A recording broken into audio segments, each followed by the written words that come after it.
19 à 7 h AM sur Canal V à la télévision, bien sûr. Notre émission hebdomadaire, il est écrit.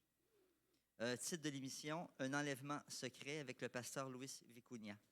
Toutes les émissions, il est écrit, sont accessibles en tout temps sur ilétécrit.tv, comme vous savez. Donc, attention, à partir du dimanche, par contre, 2 septembre, il y a quand même une bonne nouvelle. L'émission est écrite sera diffusée sur VTL à partir de 8 h le matin, au lieu de 7 h.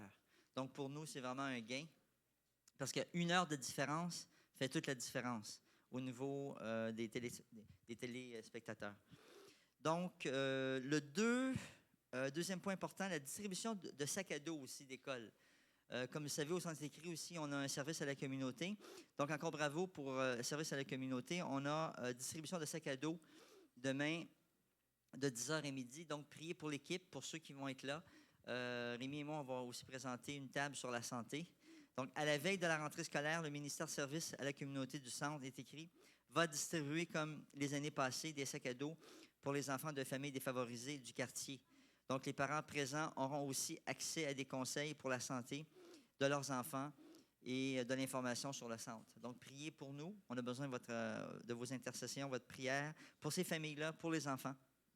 On vous rappelle aussi que samedi prochain, le 25 août, nous allons avoir à 14h30 jusqu'à 16h notre réunion mensuelle de formation des disciples. Et comme vous savez, on étudie le thème sur l'Apocalypse. Bravo. OK, pour ceux qui viennent avec nous. Habituellement, on est une vingtaine, des fois 40 personnes qui viennent. Donc, je vous invite à sabbat prochain de venir, apporter votre lunch, on partage. Puis à 14h30, on a vraiment un beau partage, on étudie la parole. Pour terminer, on a la librairie aussi, la bibliothèque. N'oubliez pas la possibilité que vous avez de pouvoir vous procurer les CD, les DVD aussi de ce qu'on entend aujourd'hui, ce qui est filmé. Des fois, ce n'est pas nécessairement facile, je vais vous le dire, de vous procurer le CD audio ou le DVD. Actuellement, on est en transition d'équipe.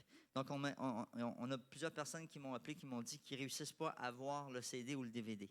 Donc, persévérez, c'est ce que je vous dis. Puis en même temps, vous avez la librairie de bibliothèque pour les livres que vous avez besoin. Et encore une fois, on vous rappelle qu'il y a la classe des enfants à 11 h. Donc, les enfants sont invités à sortir pour aller dans leurs classes respectives. Cellulaire, s'il vous plaît. Moi, je décide plutôt de l'éteindre ou carrément pas l'avoir sur moi. On ne veut pas que le cellulaire sonne ou il y ait des bip-bip durant la prédication. Comme vous savez, nous sommes en train d'enregistrer. On est en direct aussi. Donc, pour question aussi de respect pour le prédicateur et bien sûr pour les lieux parce qu'on est en présence de Dieu. Donc, je vous demanderai d'éteindre votre cellulaire ou du moins de fermer le son. Et bien sûr, aujourd'hui, à l'animation, on a notre frère Jean Renaud et à la prédication Jean-Robert Gardère. Donc, je vous inviterai sur ces paroles à 1 minute de silence, simplement de recueillement, afin de nous préparer pour ce service d'adoration.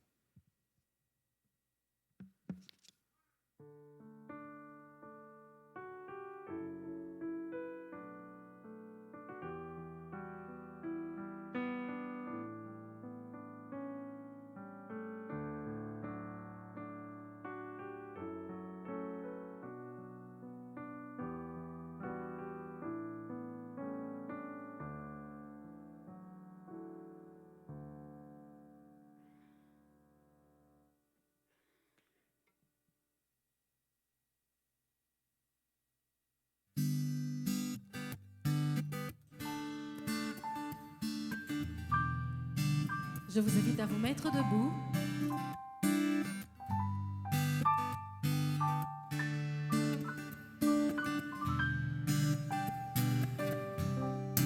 Ton amour étonnant, fidèle et sans changement. Ton amour est un roc solide sous mes pieds. Ton amour mystérieux me protège en tout lieu, me remplit de douceur et me fait chanter.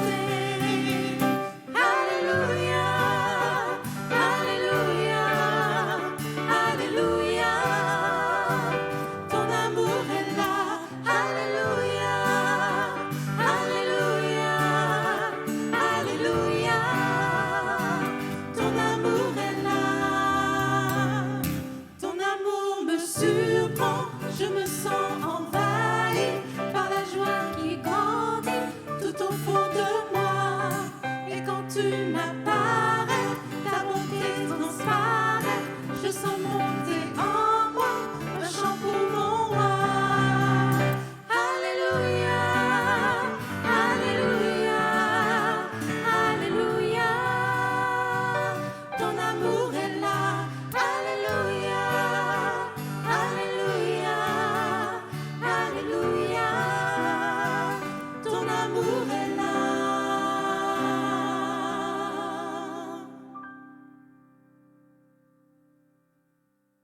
Vous pouvez vous asseoir.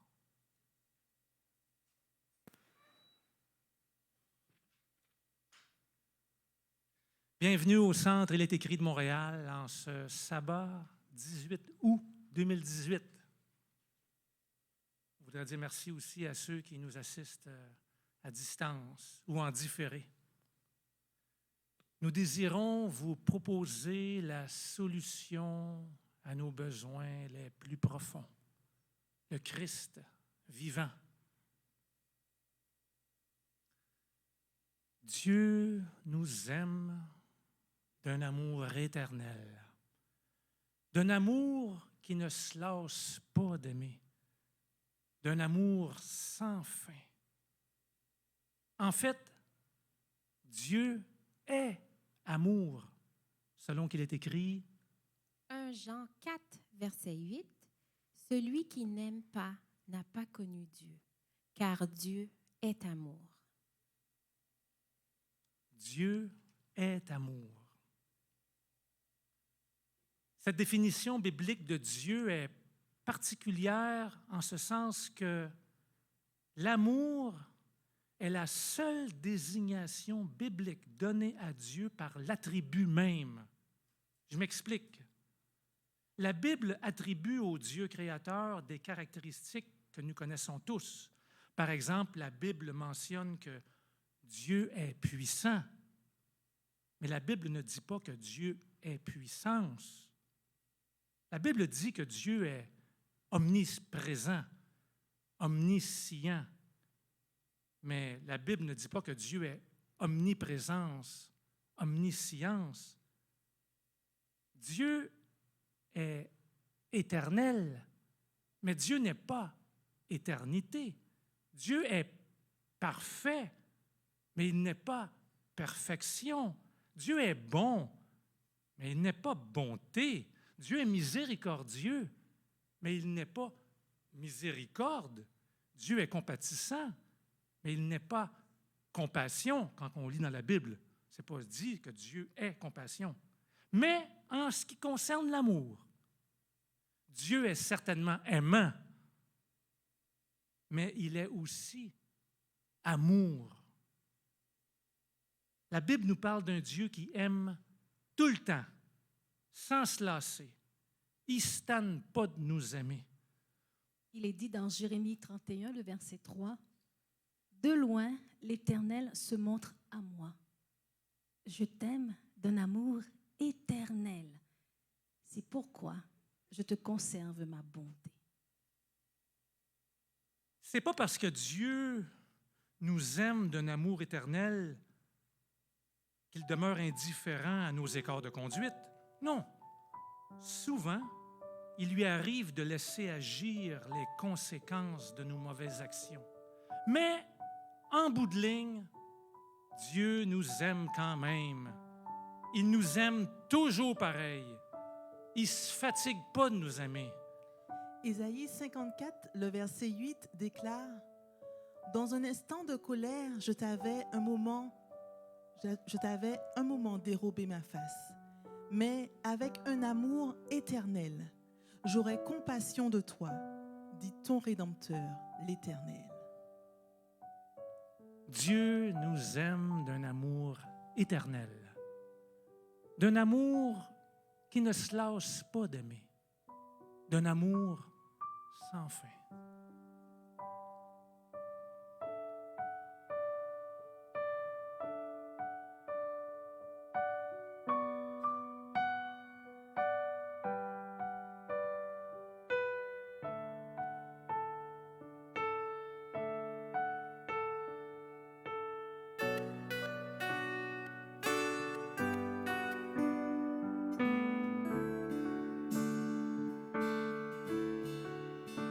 Aucun argent ni or, aucun autre trésor ne pourrait m'éloigner de ton cœur, ni l'amour pour moi-même ou que d'autres me donneraient.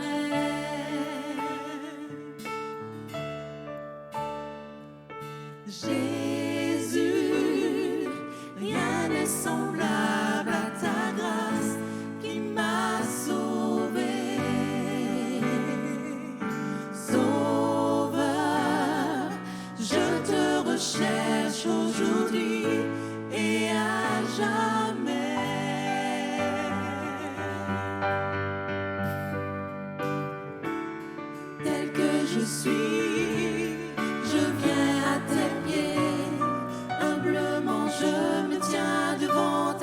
majesté. En toi je sais que j'ai tout trouvé dans ton amour sans fin, dans ton amour sans fin.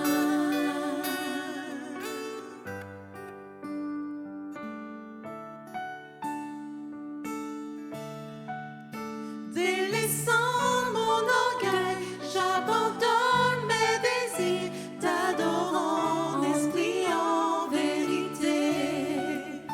Au-delà de mes rêves, de toute gloire, Seigneur, je te cherche.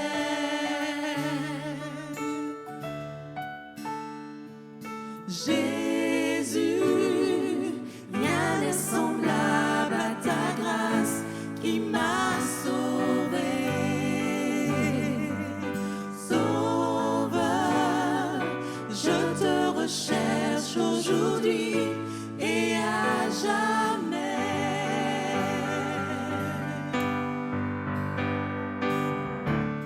Tel que je suis, je viens à tes pieds.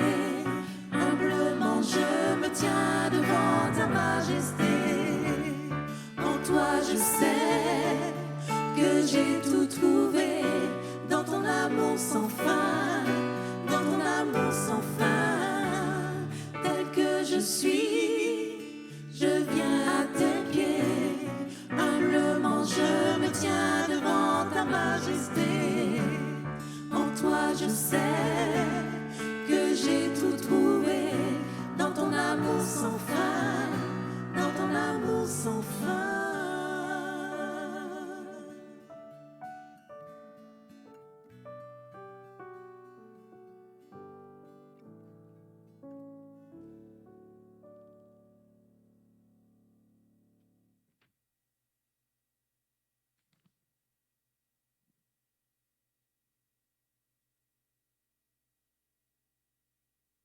Savoir que tu es aimé est un puissant moteur dans la vie, une source constante de motivation. Savoir que tu es aimé donne du sens à la vie. Ça te donne le goût de vivre, ne serait-ce que pour faire plaisir à la personne qui t'aime. Ça te donne aussi une autre perspective, un autre point de vue quand tu sens de l'opposition ou de la haine de la part d'autrui. Tu sais que quelqu'un t'aime et que tu vaux quelque chose pour cette personne. Tu es précieux, tu es précieuse pour la personne qui t'aime. Quand l'amour vit en toi, on dirait que tu possèdes tout. Tu es satisfait. Tu n'as pas besoin de grand-chose d'autre. Tu possèdes la chose principale. Les autres choses deviennent secondaires. Ça suscite aussi en toi une sainte émulation, le goût de faire pareil envers autrui. Parce que tu as apprécié toi-même les bienfaits, parce que tu as constaté pour toi-même le bonheur que ça t'apporte. Tu veux agir pareillement envers l'autre. Mais est-ce possible d'aimer quand la rancune, l'animosité ou le ressentiment nous habitent, ou quand on est en mode représailles?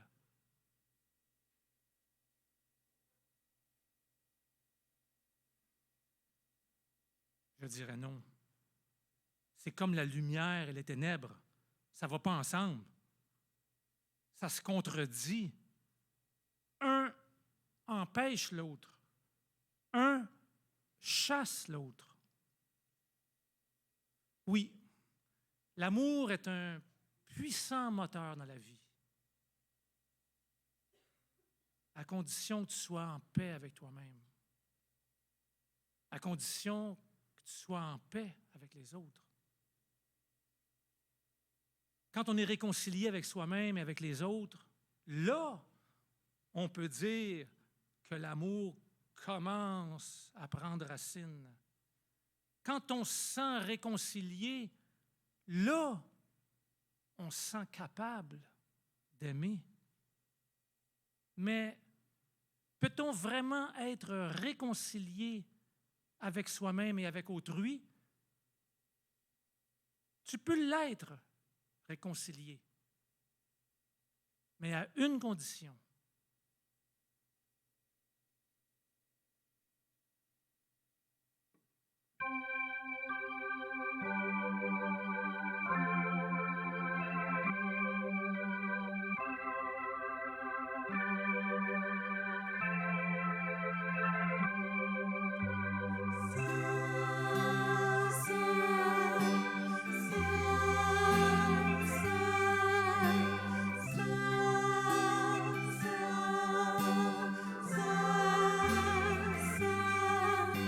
Car ainsi parle le Très-Haut, dont la demeure est éternelle et dont le nom est saint.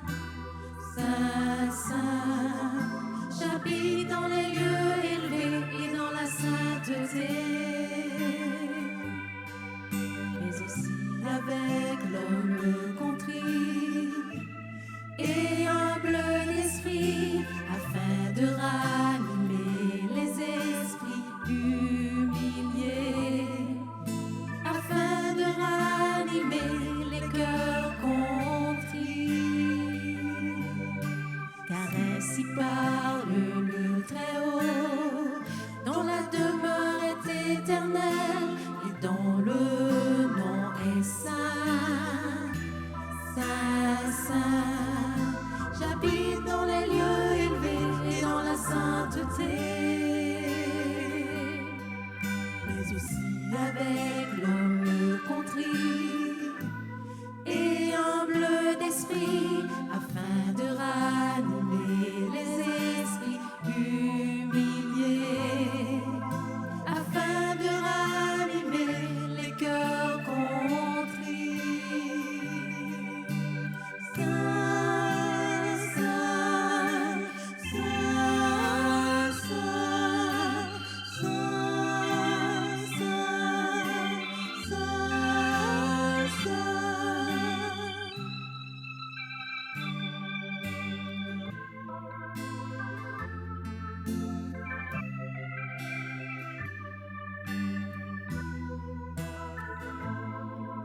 J'habite dans les lieux élevés et dans la sainteté, mais aussi avec l'homme contrit et humble d'esprit. Saint, saint, saint, saint,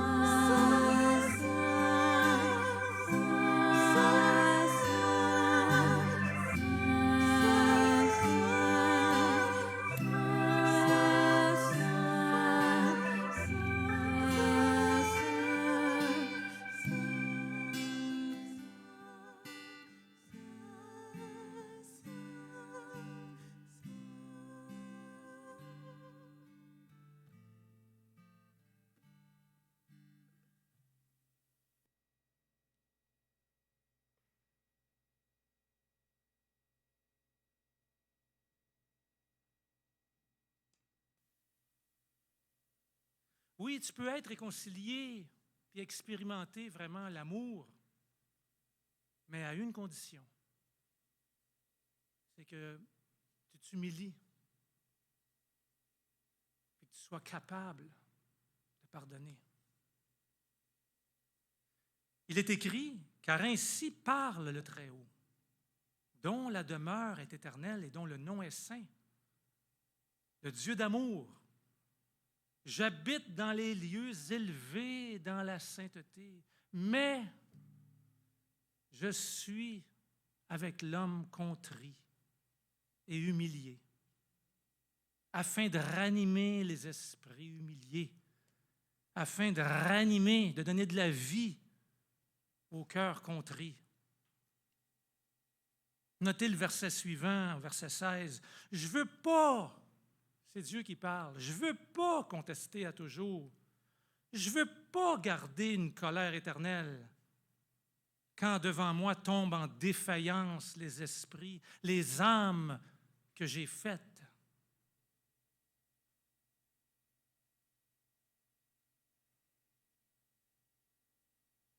Dans Matthieu 5, 48, il est écrit que « Soyez donc parfaits comme votre Père céleste est parfait. » Nous sommes invités à ressembler à Dieu dans la perfection. Mais la perfection dans quoi? Souvent, on lit ce passage-là et on dit « Oh, ça veut dire que je suis parfait, donc, tu sais, je suis parfait. Je ne fais rien de mal. Je suis parfait. Je suis sans tache. » Mais notez les versets précédents à ce passage dans Matthieu 5, 48. À partir du verset 43, il est écrit, Matthieu 5, 43 et suivant. « Vous avez appris qu'il a été dit, tu aimeras ton prochain et tu haïras ton ennemi. Mais moi, je vous dis, aimez vos ennemis, bénissez ceux qui vous maudissent, faites du bien à ceux qui vous haïssent et priez pour ceux qui vous maltraitent et vous persécutent, afin que vous soyez fils de Dieu qui est dans les cieux. Car il a fait lever son soleil sur les méchants et sur les bons, et il fait pleuvoir sur les justes et sur les injustes. Si vous aimez ceux qui vous aiment, quelle récompense méritez-vous? Les païens aussi n'agissent-ils pas de même? Si vous saluez vos frères seulement, que faites-vous d'extraordinaire? Soyez donc, en conséquence, soyez parfaits comme votre Père céleste est parfait. On voit ici que la perfection de Dieu est dans sa capacité de pardonner, d'aimer sans fin, de pardonner sans fin. C'est pour ça que Dieu nous invite à nous humilier. Il nous invite à la contrition. Il nous invite à la repentance face à notre attitude imparfaite à ne pas aimer. Face à notre attitude imparfaite à ne pas pratiquer la miséricorde. Ah, Seigneur, prends pitié de nous.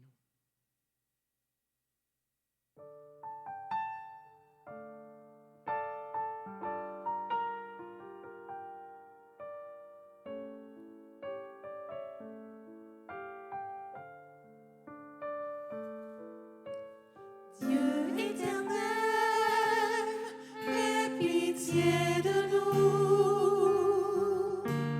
Dieu fidèle, aie pitié de nous. Dieu éternel, aie pitié de nous. Dieu fidèle, aie pitié de nous. Depuis bien trop longtemps, nous t'avons délaissé. Nous avons fait confiance aux richesses, à l'argent. Nous avons bien souvent adoré de faux dieux. Peu à peu, notre cœur s'est détourné de toi. Dieu éternel, aie pitié de nous. Dieu fidèle, aie pitié de nous. C'est notre prière. Dieu éternel, aie pitié de nous. Dieu fidèle, aie pitié de nous. Nous venons devant toi, notre Père bienveillant, prosternés à tes pieds, nous prions.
Prenons un moment pour entrer en nous-mêmes.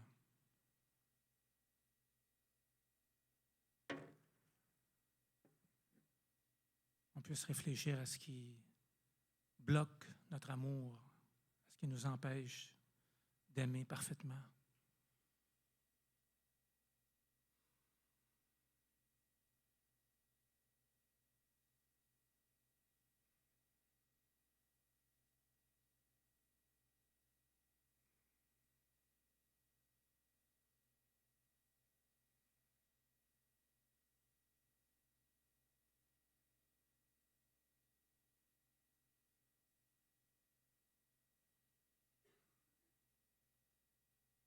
Oui, Seigneur, prends pitié de nous.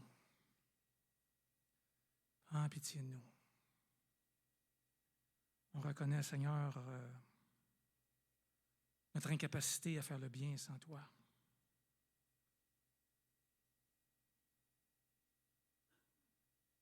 Aide-nous à contempler ton amour, à apprécier tes bénédictions quotidiennes, afin que ta bonté nous pousse à la repentance.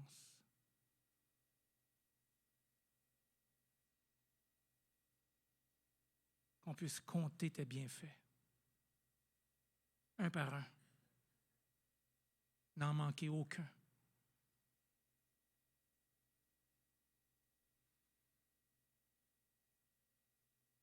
Merci pour ta parole qui nous indique le chemin dans lequel on doit marcher pour trouver le bonheur, trouver la paix, trouver la réconciliation. Seigneur, si on se sent incapable de pardonner, si on se sent incapable de pratiquer la miséricorde,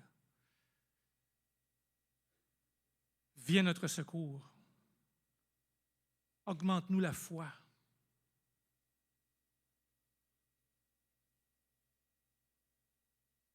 Merci pour ton amour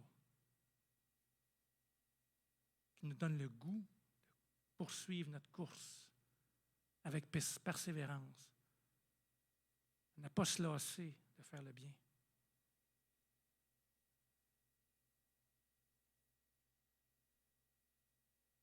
En vue de l'éternité. Merci pour la paix que tu nous donnes, Seigneur. Amen.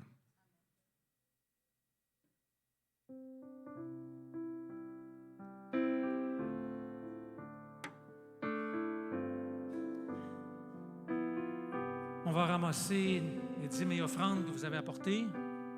Il y a toujours un passage qui m'interpelle constamment dans la parole de Dieu.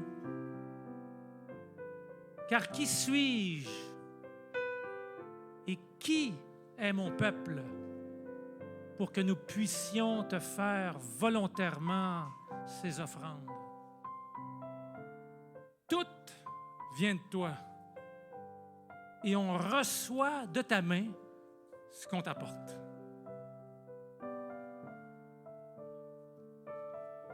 On va chanter ensemble « En ton nom, Seigneur ». Et puis, il va arriver un moment donné qu'il va y avoir une possibilité de faire un canon. Fait que j'aurais aimé que la moitié de la salle qu'il y a ici, cette moitié-là, là, vous puissiez m'accompagner. Et puis les autres ici, vous accompagnerez nos 3 dames ici. On va essayer ça. OK? Je sais que ceux qui ont de la misère, ne chantez pas ou suivez comme vous pensez. Mais ceux qui peuvent, suivez-moi. Puis les autres, vous suivrez les 3 dames. Alors, on va commencer ensemble, puis à un moment donné, on va se diviser. On va essayer ça.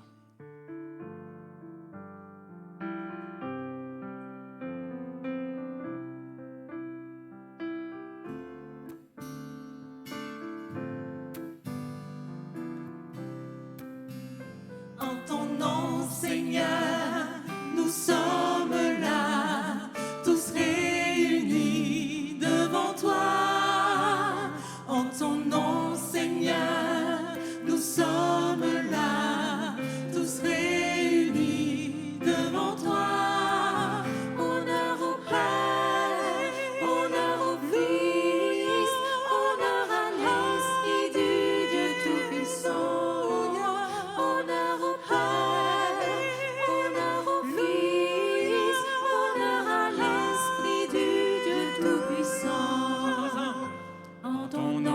Seigneur, nous sommes là, tous réunis devant toi. En ton nom, Seigneur, nous sommes là. La moitié de la salle avec moi, l'autre moitié de salle avec les dames. En ton nom, Seigneur, nous sommes là, tous réunis devant toi. En ton nom, Seigneur, nous sommes là, tous réunis devant toi. Honneur au Père, honneur au Fils, honneur à l'Esprit du Dieu Tout-Puissant.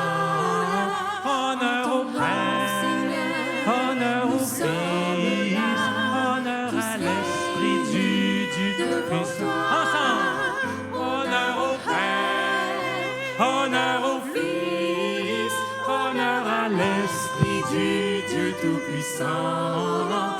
Honneur au Père, honneur au Fils, honneur à l'Esprit du Dieu Tout-Puissant.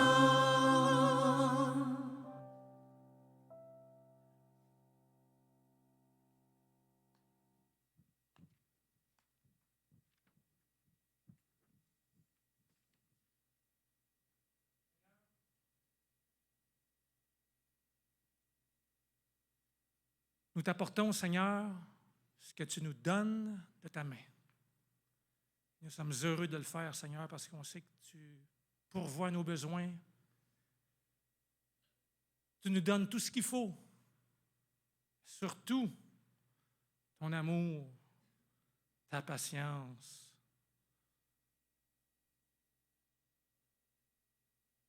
Ton pardon. Merci, Seigneur. Reçois ces offrandes, qu'elles puissent servir à la proclamation de cette bonne nouvelle. Et reçois aussi l'offrande de nos vies. Au nom de Jésus-Christ. Ainsi soit-il.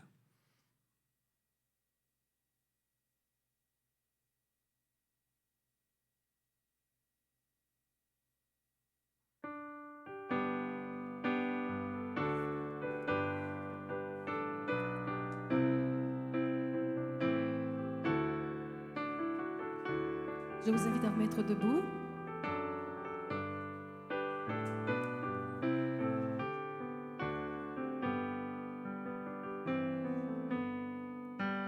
Parole sainte préservée, lumière sur mon sentier, tu révèles ta volonté de Dieu qui veut tous nous sauver. Parole de vie, d'espérance, donne-nous force et confiance dans ce monde troublé. Au bercail, tu vas nous mener. Parole sainte, vérité, m'a changé, veut te changer. Nous venons, cœur disposé, pour entendre ta volonté.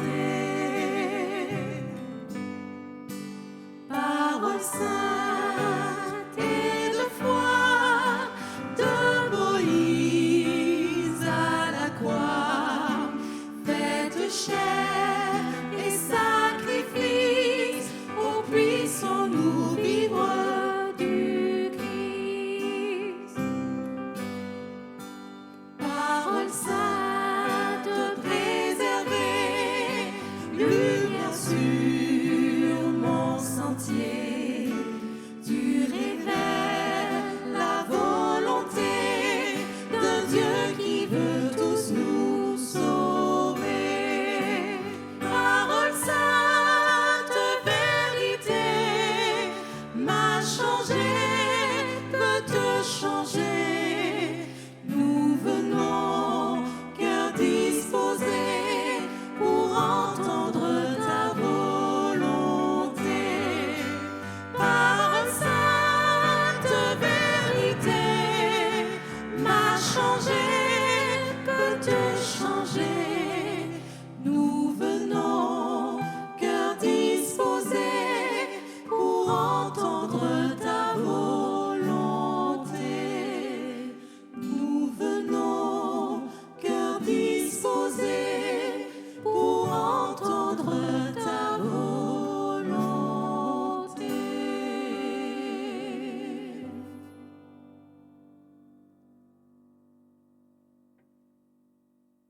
vous asseoir.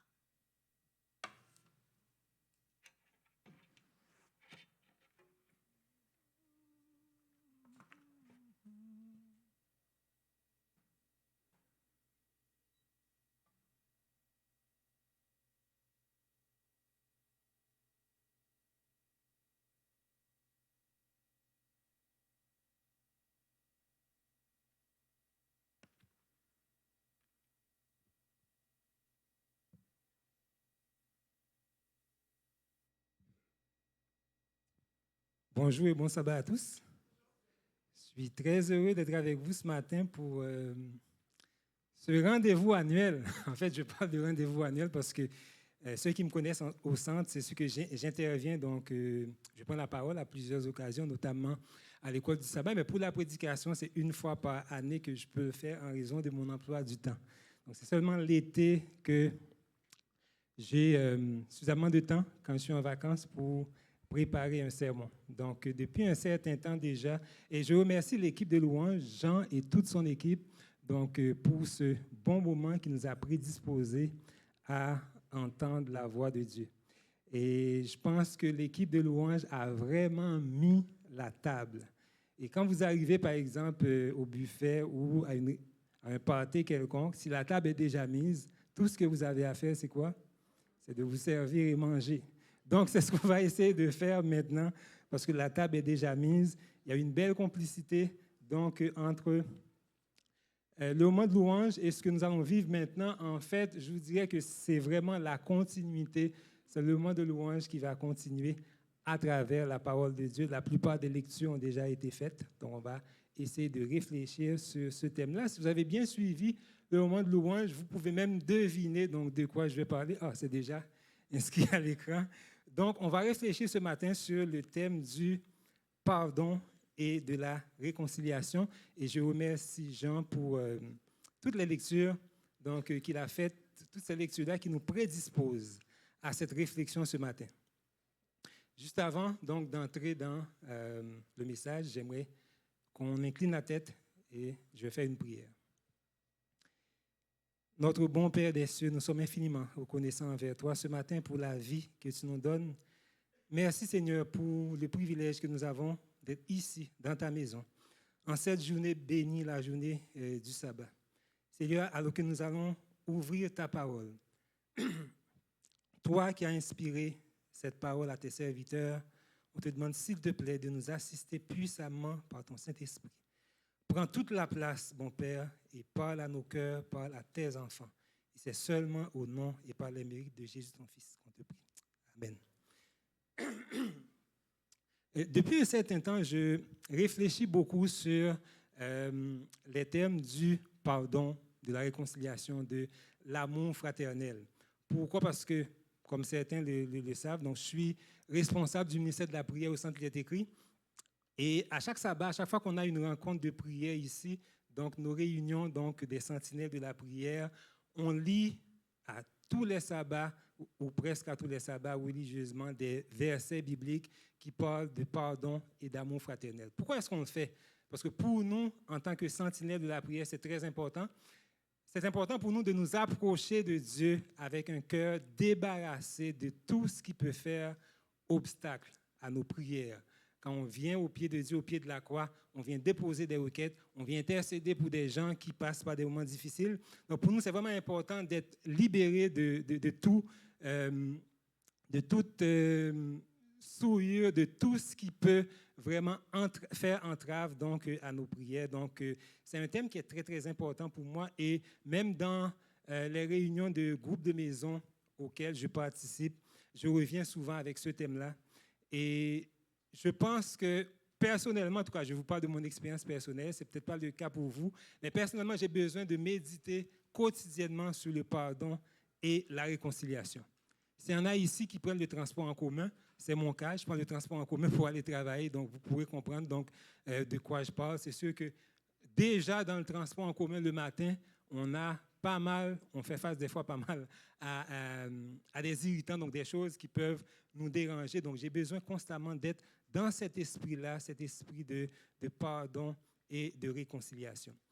Quelles sont les conséquences donc, des conflits non résolus dans nos vies. On a tous fait face, à un moment donné ou à un autre, donc à des conflits, à des difficultés. Je ne suis pas un spécialiste du domaine de la santé, mais je pense que s'il y en a dans la salle, où la plupart des spécialistes de la santé reconnaissent que les conflits non résolus peuvent causer beaucoup de tort, beaucoup de dommages dans nos vies. En fait, nourrir la haine, la colère, le ressentiment, la rancune, toutes ces choses-là viennent nous ronger de l'intérieur. Moi, c'est ce que je pourrais appeler, c'est des tueurs, donc silencieux. C'est des choses qui peuvent nous tuer à petit feu. Donc, la colère nous ronge, elle nous détruit. Et nourrir le ressentiment n'a jamais apporté donc un bienfait quelconque à celui qui le fait, malheureusement. Je lisais récemment un auteur qui dit quelque chose qui m'a beaucoup frappé. Et je vais le partager avec vous, une phrase. Et les mots sont très, très forts. Les mots sont même choquants. L'auteur, il dit ceci. Nourrir de la rancune envers quelqu'un, c'est comme avaler du poison et s'attendre à ce que l'autre personne en meure. Je vais le répéter. Nourrir de la rancune envers quelqu'un, c'est comme avaler du poison et s'attendre à ce que l'autre personne en meure. Donc, c'est pourquoi dans la Bible, dans la parole de Dieu, Dieu nous invite au pardon. Il y a plusieurs textes bibliques qui insistent sur le pardon, sur la réconciliation, et on va en lire quelques-uns donc, dans les prochaines minutes. Parce que dans son grand amour, Dieu, il veut vraiment nous libérer de la rancune. Et au fur et à mesure qu'on va avancer dans la réflexion, vous allez comprendre que quand on pardonne, c'est vraiment une libération qu'on vit. Et le premier bénéficiaire, c'est celui, bien entendu, qui accorde son pardon. Pourquoi est-ce que nous devons pardonner? Dans Romains 5, je ne sais pas si ça marche. OK, oui. Dans Romains 5, les versets 6 à 10, la parole de Dieu nous dit, nous lisons, « Car lorsque nous étions encore sans force, Christ, au temps marqué, est mort pour des impies. À peine mourrait-on pour un juste. Quelqu'un peut-être mourrait-il pour un homme de bien. Mais Dieu prouve son amour envers nous, en ce que lorsque nous étions encore des pécheurs, Christ est mort pour nous.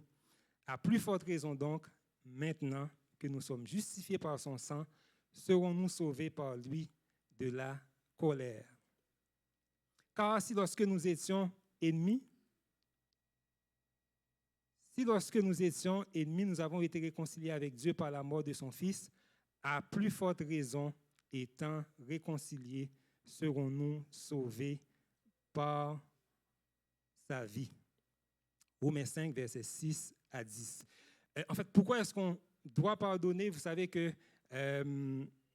nos premiers parents, Adam et Ève, dans le jardin d'Éden, donc ont désobéi à Dieu, au Créateur. Ils se sont soustraits donc, à son autorité et sont devenus, pour ainsi dire, donc, des ennemis de Dieu et à cause de leur faute, à cause de leur iniquité. Et Dieu, dans son amour, il avait déjà prévu un plan pour pouvoir nous réconcilier l'humanité avec lui. Et ce ministère de la réconciliation a été accompli, bien entendu, en Jésus. Et quand Jésus est venu à la croix, il a pris sur lui mes fautes, les fautes de chacun de nous, et en prenant toutes ces fautes-là sur lui, Jésus a pu ainsi réconcilier l'humanité donc avec Dieu. C'est la première raison pour laquelle nous devons pardonner, parce que Dieu nous a pardonné en premier. Il nous a pardonné d'abord. Nous devons pardonner aussi parce que la Bible nous dit que si nous ne pardonnons pas à notre prochain, nous ne pouvons pas recevoir le pardon de Dieu. Et la Bible est claire là-dessus. Elle ne peut pas mentir. On lit ça dans Matthieu 6, les versets 14 et 15. Si vous pardonnez aux hommes leurs offenses, votre Père céleste vous pardonnera aussi. Verset 15. Mais si vous ne pardonnez pas aux hommes, votre Père ne vous pardonnera pas non plus vos offenses. Et la Bible est claire, les amis. J'aimerais vous poser une question. Est-ce qu'il y en a ici qui peuvent se passer du pardon de Dieu? pas moi en tout cas, je sais que quotidiennement, j'ai besoin d'avoir cette assurance que si je me jette au pied de la croix pour déposer au pied de Dieu mes fardeaux, mes négligences, mes faiblesses, mes pensées criminelles, adultères, tous mes petits bobos, donc j'ai besoin d'avoir l'assurance que Dieu, il va les recevoir et il va me pardonner. Mais par contre, la Bible dit, si vous ne pardonnez pas aux hommes, votre Père ne peut pas vous pardonner. Donc, je ne peux pas me passer du pardon de Dieu. Et si je veux espérer recevoir le pardon de Dieu, je dois tout d'abord pardonner à mon prochain qui m'aurait fait du tort.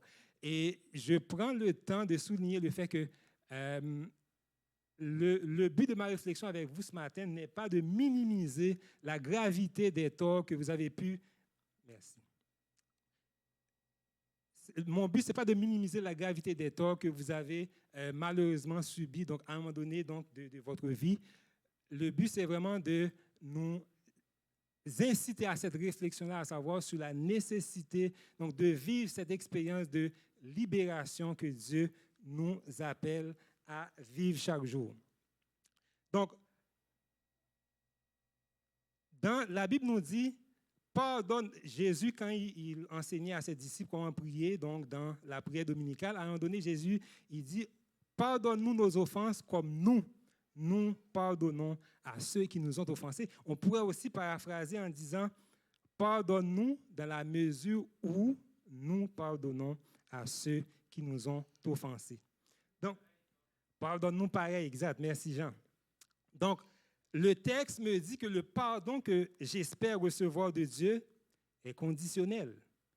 Conditionnel au fait que moi, de mon côté, j'accorde mon pardon à ceux qui m'auraient offensé. Est-ce que ça veut dire que Dieu va retenir son pardon, qu'il ne va pas nous l'accorder?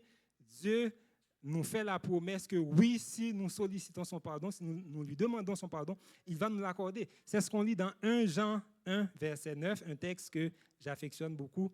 Si nous confessons nos péchés, il est fidèle et juste pour nous les pardonner et pour nous purifier de toute iniquité. C'est une promesse de Dieu et la promesse est certaine et véritable. Maintenant, qu'est-ce qui pourrait empêcher que j'obtienne justement le pardon de Dieu?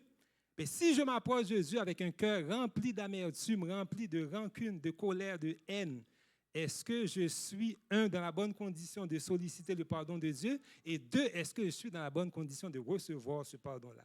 Je pense que c'est ce que le texte nous dit. Dieu est disposé à nous offrir son pardon dans la mesure où nous pardonnons en retour à notre prochain. La prière de confession, de repentance que Dieu agrée, c'est la prière qui vient d'un cœur humilié et contrit, comme on le lit au psaume 51 et le verset 19, qui dit ceci: « Les sacrifices qui sont agréables à Dieu, c'est un esprit brisé. Ô Dieu, tu ne dédaignes pas un cœur brisé et contrit. » À chaque fois qu'on s'approche de Dieu avec un cœur brisé, un cœur contrit, on a l'assurance donc de recevoir son pardon. Il n'y a pas de place pour la haine, pour l'amertume, la rancune dans un cœur qui est contrit, brisé, un cœur qui est soumis à l'influence du Saint-Esprit de Dieu. Dans Éphésiens 4, au verset 32, la Bible nous dit « Soyez bons les uns envers les autres, compatissants, vous pardonnant réciproquement comme Dieu vous a pardonné en Christ. » Il y a une version qui dit « Vous faisant grâce réciproquement comme Dieu vous a fait grâce en Christ. » Et je pense que nous tous ici, nous sommes reconnaissants donc envers Dieu pour la grâce qu'il nous fait en Jésus-Christ, et il nous invite à faire de même envers notre prochain, à faire grâce à notre prochain. Une autre raison pour laquelle aussi Dieu nous invite à pardonner, c'est parce que l'absence de pardon, comme je l'ai dit au début, fait obstacle à nos prières. Quand on s'approche de Dieu pour lui présenter des requêtes, pour lui soumettre nos demandes, si notre cœur n'est pas entièrement libéré de toute trace de haine, de rancune et de colère, est-ce que cette prière-là va parvenir jusqu'à Dieu? On lit dans Ésaïe 59 et les versets 1 et 2.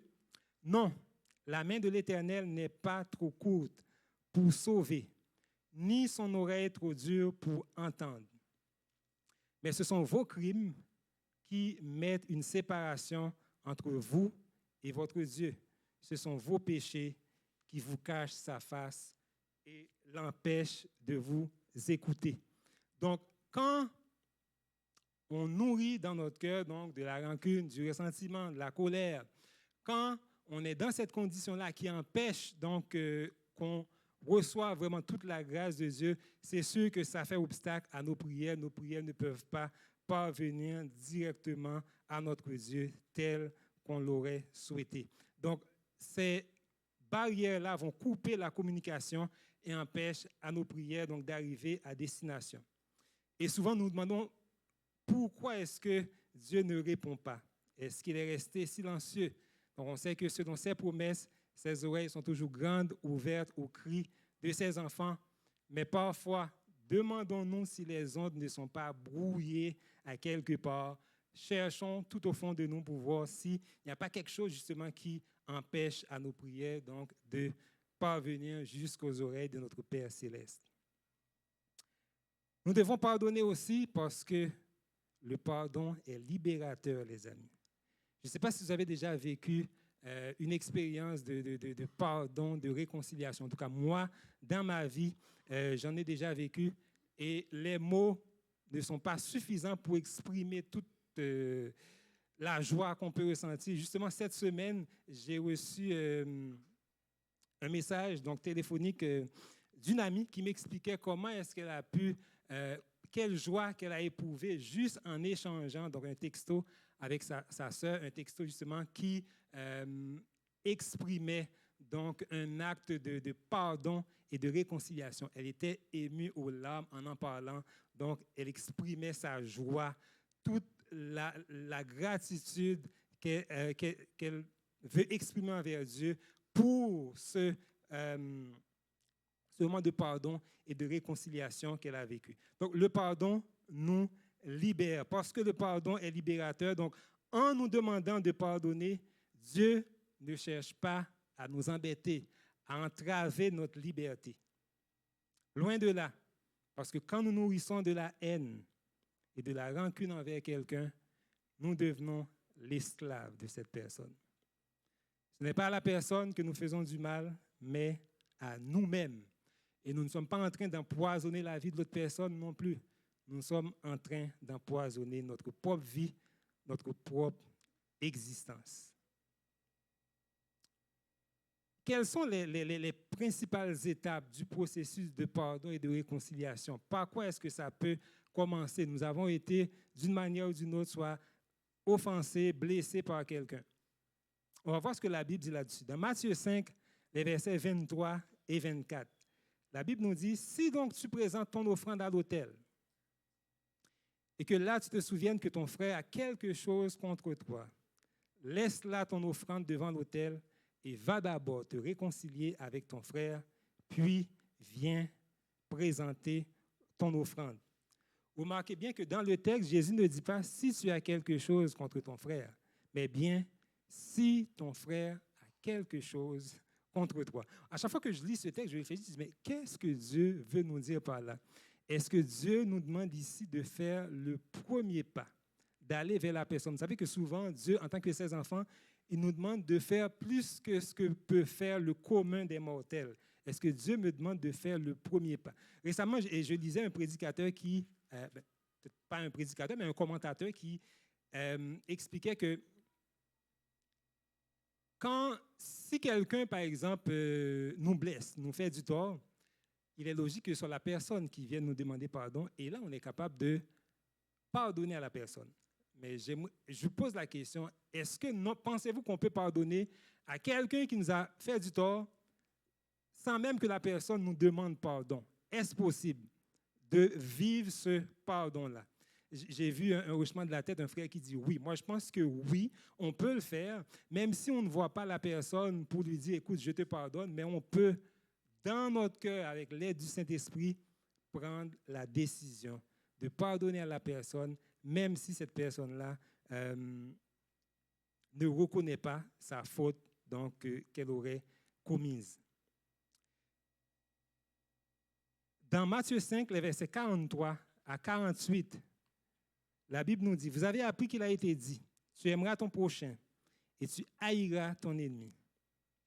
Mais moi, je vous dis, aimez vos ennemis, bénissez ceux qui vous maudissent, faites du bien à ceux qui vous haïssent et priez pour ceux qui vous maltraitent et vous persécutent. Je m'arrête ici. Ce message, bien entendu, dans le monde d'aujourd'hui, n'est pas très populaire. Priez pour ceux qui vous maltraitent et vous persécutent. Est-ce qu'il vous est déjà arrivé de faire ça une fois dans votre vie? De prier pour quelqu'un qui est vraiment malveillant envers vous. Là encore, seul le Saint-Esprit peut accomplir ce miracle dans la vie de chacun de nous parce qu'on n'a pas cette capacité-là en nous, dans nos cœurs charnels. Au verset 45, « Afin que vous soyez fils de votre Père qui est dans les cieux, car il fait lever son soleil sur les méchants et sur les bons, et il fait pleuvoir sur les justes et les injustes. Si vous aimez ceux qui vous aiment, quelle récompense méritez-vous? Les publicains aussi n'agissent-ils pas de même? Il est tellement facile. Oups. Parce que j'ai le texte devant moi, donc ça m'arrive de vous oublier malheureusement. Merci, Jean. Donc, si vous aimez seulement ceux qui vous aiment, est-ce que vous méritez une récompense pour ça? N'importe qui peut aimer. Il est tellement facile d'aimer ceux qui sont bons et fins avec nous. Mon ami Michel, il n'est pas difficile à aimer. Hein? C'est un gars qui est tellement et sympathique, extraverti, donc très chaleureux. Il est facile à aimer. Mais quand vient le temps d'aimer une personne moins aimable, je me retiens de ne pas dire détestable. Et c'est ce que Dieu nous invite à faire, d'aimer ceux qui ne le méritent pas. Si vous saluez seulement vos frères, que faites-vous d'extraordinaire? Verset 47. Les païens aussi n'agissent-ils pas de même? Soyez donc parfaits comme votre Père céleste est parfait. Les amis, c'est vraiment l'idéal que Dieu met devant nous. Donc, il nous invite à aimer ceux qui ne le méritent pas, à être bons envers ceux qui se montrent malveillants envers nous. Le pasteur américain Rick Warren, j'écoutais une fois un de ses sermons où il disait « Quand nous sommes remplis de nous-mêmes, il n'y a aucune place donc, pour Dieu donc, sur le trône de notre cœur, parce qu'on est là et puis c'est nous qui régnons sur le trône de notre cœur. Et dans ce moment-là, n'importe quoi peut nous offenser. On devient susceptible. Par contre, quand on est rempli du Saint-Esprit, c'est tout le contraire qui se produit. Quand on est rempli du Saint-Esprit, notre cœur est plus disposé. Ça ne veut pas dire qu'on ne va pas être blessé. Bien sûr qu'on va être blessé, mais le cœur est toujours plus disposé à offrir le pardon dans certaines circonstances. Le moi ne peut pas pardonner. Notre cœur charnel, l'homme naturel, la femme naturelle ne peut pas pardonner. Le pardon est seulement l'œuvre du Saint-Esprit dans le cœur. C'est un miracle divin. Jésus a prié pour ses bourreaux. Père, pardonne-leur, car ils ne savent pas ce qu'ils font. Et il nous invite à l'imiter, à faire la même chose. J'ai découvert un truc qui est très utile et je vais le partager avec vous. Je pense que j'en ai déjà parlé un petit peu, mais en fait, à chaque fois que je sens que la rancune, la haine, la colère veulent s'enraciner dans mon cœur envers quelqu'un, je demande à Dieu la force de prier pour cette personne-là. Et je vous dis, les amis, ça, c'est un truc qui marche à tous les coups. Quand vous prenez l'habitude de prier pour quelqu'un qui vous a fait du tort, vous ne pouvez pas détester la personne. Et là, je ne parle pas des prières du type « Oh Seigneur, tu vois tout, je te remets un tel ou une telle ». Ce n'est pas de cette prière-là que je parle. Parce qu'il y a des prières qu'on fait pas nécessairement dans la bonne intention, c'est-à-dire avec l'intention que Dieu bénisse cette personne-là. Non. Je parle de la prière sincère. Notre cœur peut mentir à un humain. On ne peut pas mentir à Dieu. Si la prière est sincère, Dieu, il le sait. Donc, quand on prend l'habitude de prier pour les gens avec qui on est en conflit, quand on prend l'habitude de prier pour ceux qui nous font du tort, je vous garantis que non seulement Dieu, il répond à ces prières-là, mais il en profite aussi pour nous libérer de toute trace de rancune et de colère. Priez pour ceux qui vous maltraitent et vous persécutent, nous dit Jésus dans la parole. Priez pour ce patron détestable, pour ce voisin, cette voisine haïssable, pour ce collègue de travail qui ne mérite pas qu'on soit gentil avec lui ou avec elle. En un mot, priez pour ceux qui ne le méritent pas et pas seulement pour ceux qui sont bons et bienveillants envers nous. Si nous sommes bienveillants seulement envers ceux qui sont bons et gentils, que faisons-nous d'extraordinaire? Les païens aussi sont capables de faire ça. Mais Dieu nous invite à aller plus loin. Il nous invite à imiter l'exemple de Jésus-Christ. Je me souviens de cette pensée en réfléchissant sur ce terme du pardon. Il y a une pensée qui m'est venue, c'est une pensée que Rémi avait partagée avec nous une fois ici. C'est une pensée de John Stott qui dit ceci. « Rendre le mal pour le mal est diabolique. Rendre le bien pour le bien est humain. » On peut facilement faire du bien à quelqu'un qui nous fait du bien. Un retour d'ascenseur. Mais par contre, rendre le bien pour le mal est divin. Rendre le bien pour le mal est divin. Et je le répète, nos cœurs mortels, charnels, ne sont pas capables de faire cela. Seulement le Saint-Esprit peut accomplir ce miracle en chacun de nous. Le pardon vient de Dieu parce qu'il nous a pardonné d'abord et qu'il continue de le faire à chaque fois que nous l'offensons. Donc, il nous invite à expérimenter le bonheur, la joie et la libération trouvée dans le ministère du pardon et de la réconciliation.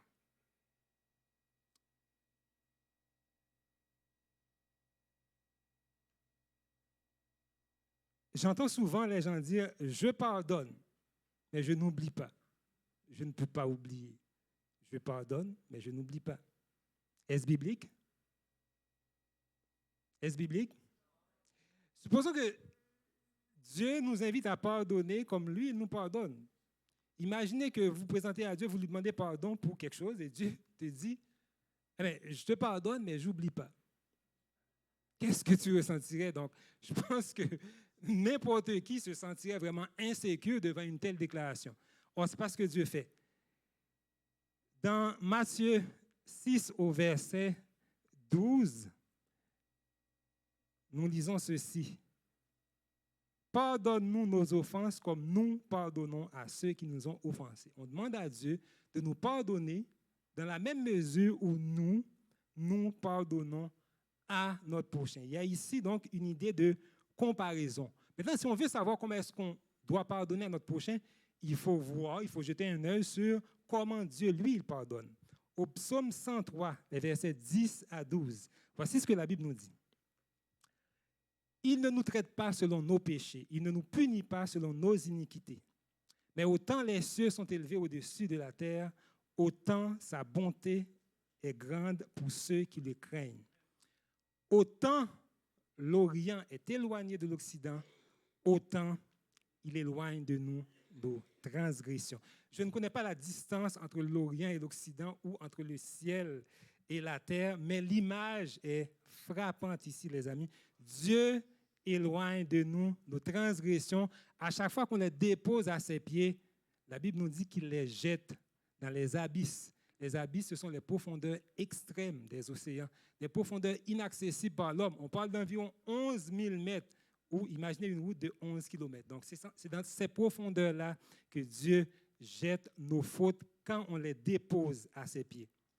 Mais maintenant, est-ce que ça veut dire que quand on pardonne à quelqu'un, on devient amnésique? Non, ce n'est pas ça que je dis. Est-ce que le souvenir de la faute va essayer de remonter à la surface? Très certainement, nous sommes humains et notre mémoire peut nous jouer des tours. Et Satan est là, justement, pour nous rappeler à chaque fois les fautes commises par les autres et que nous aurions déjà pardonné. Est-ce que la faute va revenir? Oui, le souvenir va remonter à certaines occasions. Tout dépend de l'attitude qu'on va adopter quand ça va arriver. Si, au moment où le souvenir de la faute remonte, je me mets à ruminer, à repasser dans ma tête cette faute-là, est-ce que j'ai vraiment pardonné? Non. Et ça arrive souvent dans les relations de couple. Et si je vous en parle, c'est parce que je l'ai expérimenté. Hein? Donc, le conjoint, la conjointe, donc, tu as fait du tort et on s'est excusé, on s'est pardonné réciproquement. OK, chérie, je te pardonne. Et au prochain malentendu, est-ce que tu te souviens qu'à tel ou tel moment, tu m'as fait ça, ça, ça ou ça? J'ai déjà vécu, ma femme est ici, elle peut en témoigner. Et souvent, on le fait pour se justifier. Hein?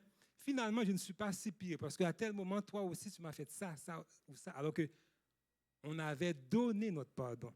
Je pense que, les amis, Dieu veut qu'on pardonne et qu'on oublie. La doctrine qui dit que je pardonne, mais je n'oublie pas, elle n'est pas biblique. Satan veut constamment ramener à la surface les fautes effacées. Quand Dieu pardonne, la page est blanche. On repart à zéro. C'est ce qu'il fait. Et si on veut pardonner comme lui, il pardonne, ben à chaque fois qu'on pardonne, on doit lui demander la grâce, la force de pouvoir essuyer complètement et de repartir à zéro, de mettre la page blanche. Dieu nous invite à faire l'expérience du pardon authentique. Donc, nous pouvons être certains que c'est celui qui veut voler notre paix, c'est lui qui veut ramener constamment à la surface les fautes dont on a été malheureusement victime. Pardonner, c'est oublier. Et seul Dieu peut réaliser ce miracle en nous, dans la mesure où nous le laissons faire. Comment? En abandonnant entièrement notre volonté entre ses mains à l'influence du Saint-Esprit. J'aimerais partager avec vous une histoire qui a été racontée par le pasteur et évangéliste américain Mark Finley. Plusieurs d'entre vous connaissent ici Mark Finley. Il a déjà prêché ici à Montréal, à Verdun, je pense, en 2003. S'il y a des amis rwandais dans la salle, je m'excuse, je ne vais pas ramener à la surface des souvenirs tragiques. C'est juste pour illustrer donc, une expérience extraordinaire de pardon qu'une servante du Seigneur a vécue.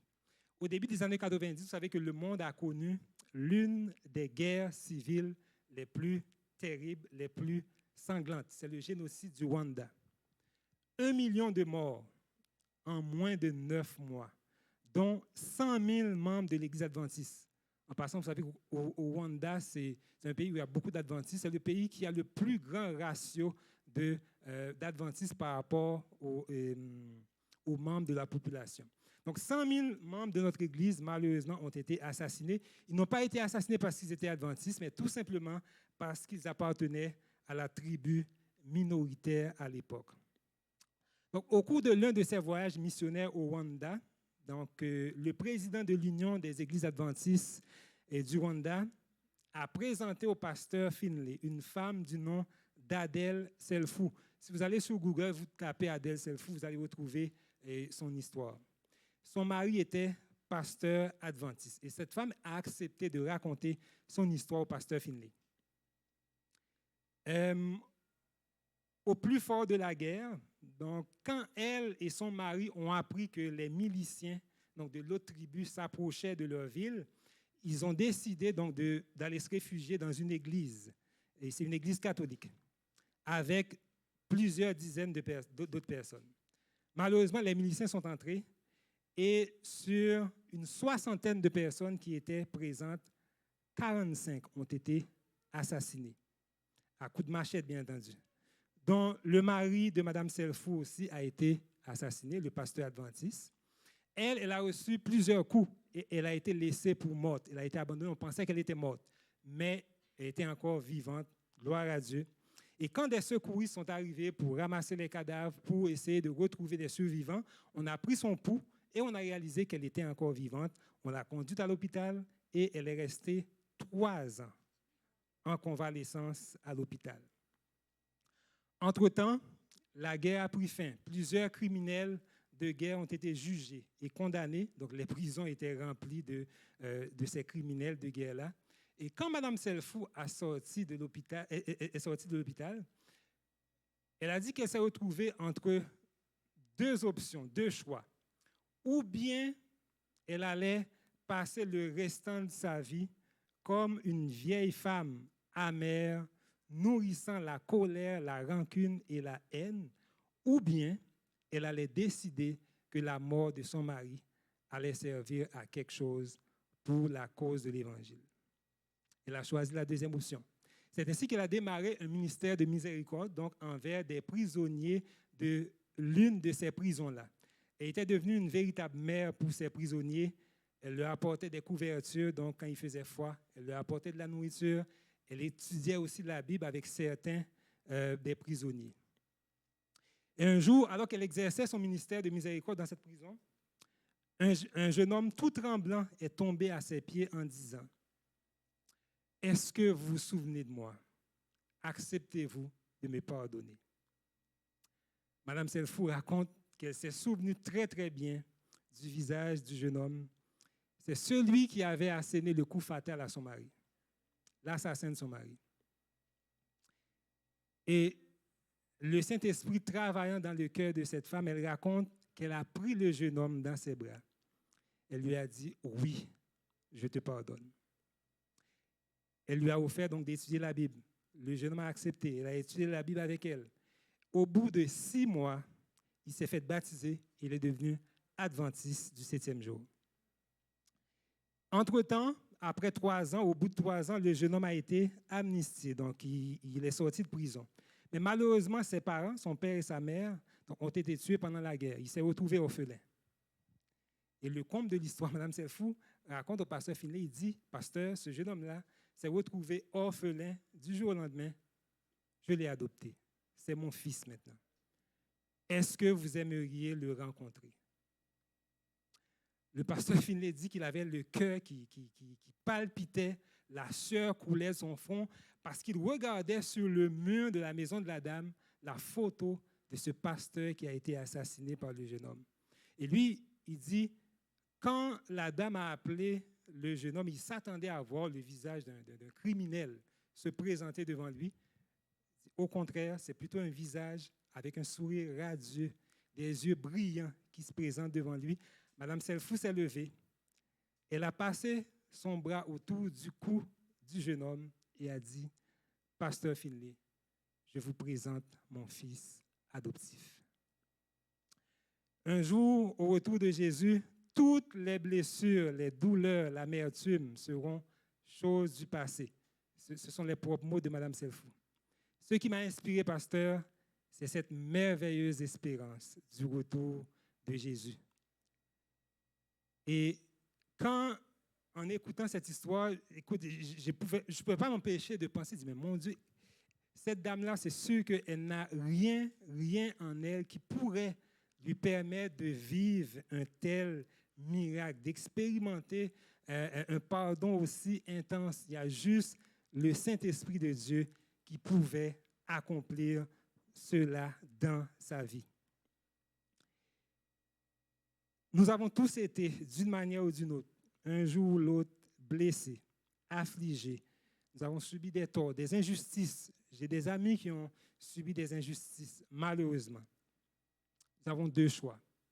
Nourrir la colère, le ressentiment, nous enfermer dans une prison, vivre avec des sentiments qui nous rongent, qui nous détruisent avec le temps, ou nous jeter au pied de la croix et demander à Dieu de nous accorder cette libération que seul lui, seul le Saint-Esprit peut réaliser. Je termine là-dessus alors que l'équipe de louange va s'avancer pour exécuter un chant. Je vous invite à fouiller au plus profond de vous-même, à vous examiner, à laisser le Saint-Esprit mettre la main sur le bobo. Peut-être que dans mon cœur, dans le cœur de chacun de nous, il y a encore un petit coin où il y a quelque chose, il y a un feu qui brûle. Quelqu'un nous a blessés. Pour certains, ça a été réglé. On n'a pas pardonné, c'est réglé. Mais pour d'autres, la plaie est encore vive. Si vous en ressentez le besoin, après le chant, je vous invite, on va se lever pour chanter. Mais si vous voulez rester à votre place pour prier, libre à vous. Mais si vous voulez, vous pouvez aussi vous avancer et ça va me faire plaisir de prier avec vous. Moi, j'ai besoin justement de ce travail de libération et je pense que c'est la même chose pour chacun de vous. On a tous besoin de vivre cette libération que Dieu est prêt à nous accorder, à savoir le ministère du pardon et de la réconciliation.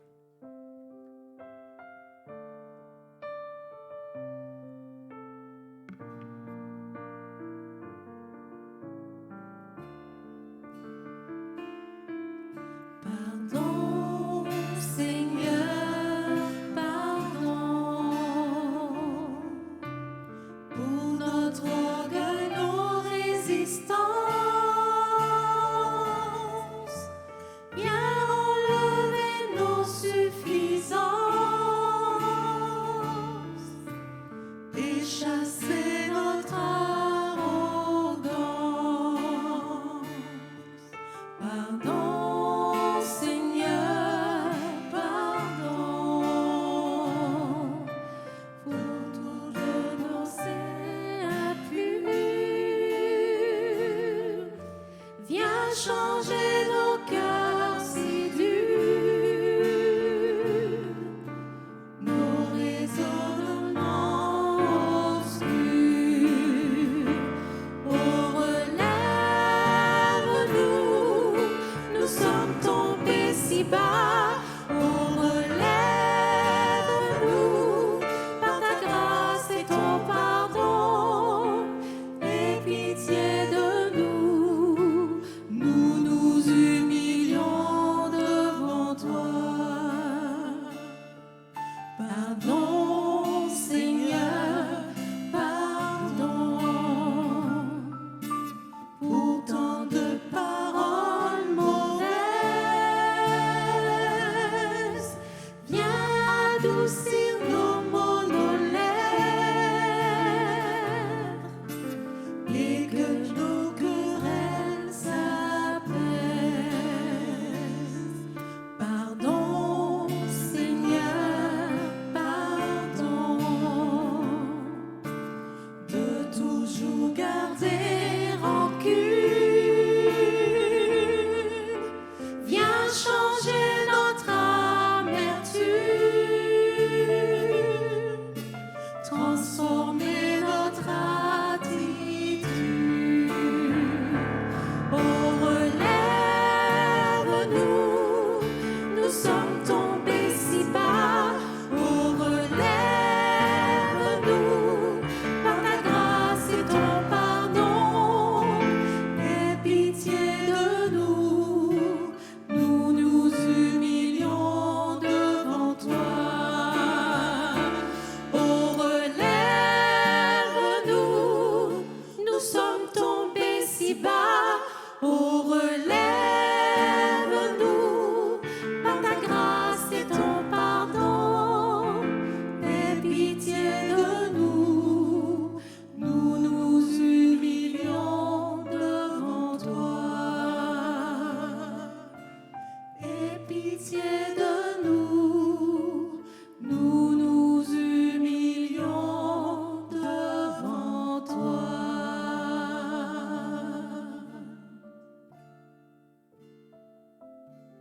Je vous invite à vous lever alors qu'on va prier.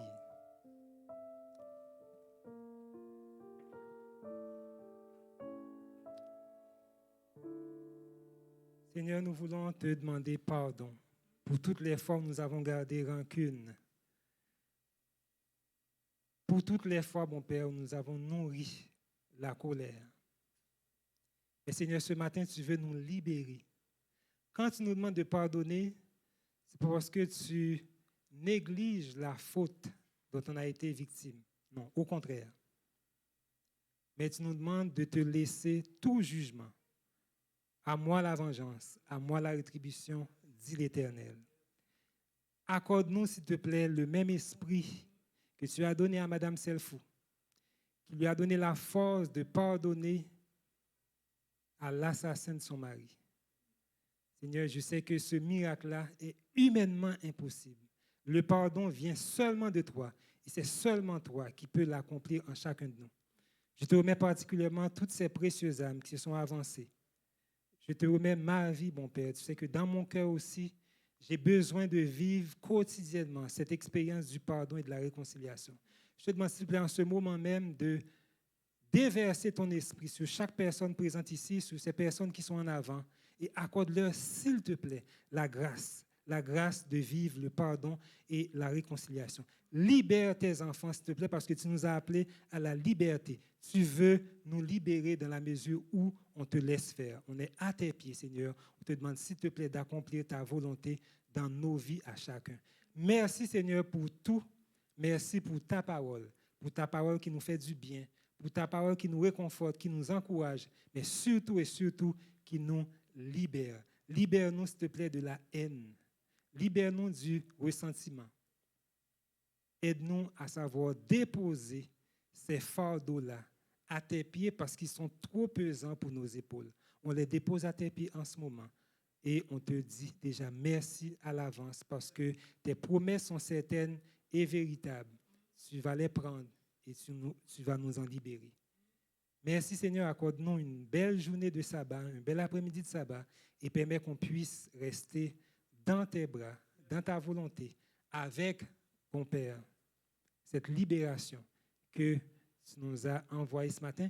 Et aide-nous aussi, mon Père, à être des ministres du pardon et de la réconciliation, partout où tu nous places. Et c'est seulement au nom et par les mérites de Jésus, ton Fils, qu'on te prie. Amen. Je vous invite à vous rasseoir.